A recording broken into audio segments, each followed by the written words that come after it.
दक्ष police news, पहिले खाकी मग बाकी। इगतपुरी नगर परिषदेच्या आगामी पंचवार्षिक निवडणुकीच्या पार्श्वभूमीवर प्रभाग रचना सोमवारी जाहीर करण्यात आली। मुख्याधिकारी सोमनाथ आढाव यांच्या वतीने ही रचना प्रसिद्ध करण्यात आली।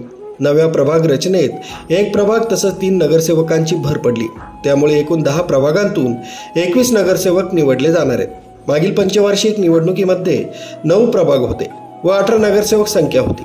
मात्र यंदा 10 प्रभाग तसंच 21 सदस्य असणार आहेत। यंदा 3 नगरसेवकांची वाढ होणार आहे। 21 उमेदवारांपैकी 11 महिलांना नगर परिषदेत प्रतिनिधित्व करण्याची संधी मिळणार आहे। प्रभाग क्रमांक 6 सर्वात मोठा 4730 लोकसंख्येचा प्रभाग असून यामध्ये 3 सदस्य असणार आहेत। तर सर्वात छोटा 8 प्रभाग असून याची लोकसंख्या 2655 इतकी आहे। सन 2017च्या निवडणुकीनंतर थेट मुदत संपल्यानंतर 3 वर्षानंतर प्रशासक काळ असल्या कारणाने यंदा निवडणूक होणार आहे। 18 ऑगस्ट ते 21 ऑगस्ट पर्यंत नागरिकांकडून प्रारूप प्रभाग रचनेबाबत हरकती तसंच सूचना स्वीकारण्यात येणार आहेत, अशी माहिती मुख्याधिकारी सोमनाथ आढाव यांनी प्रसिद्धी पत्रकान्वये दिली आहे।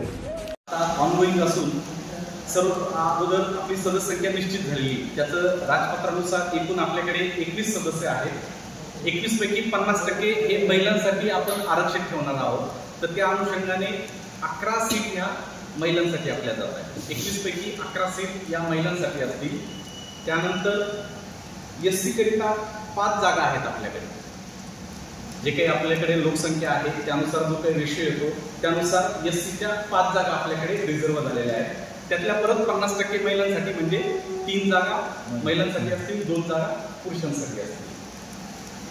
त्यानंतर एसटी साठी आपल्याकडे 2 जागा आहेत। 1 जागा पुरुषांसाठी जाईल आणि 1 जागा महिलांसाठी आरक्षित असेल।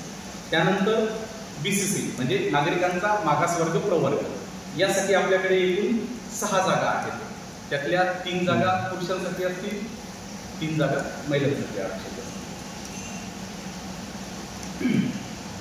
आणि उर्वरित जागा मग आपल्या सर्वसाधारण म्हणून असतील। आता एकदमच प्युअरली जर त्याला आपण ओपन म्हणता येईल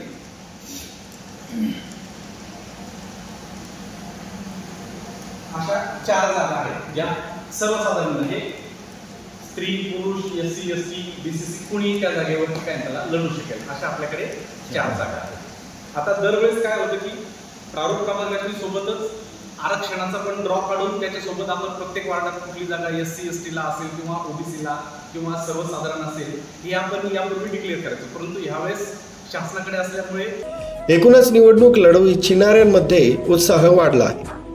नितीन बोराडे, दक्ष पोलीस न्यूज, इगतपुरी।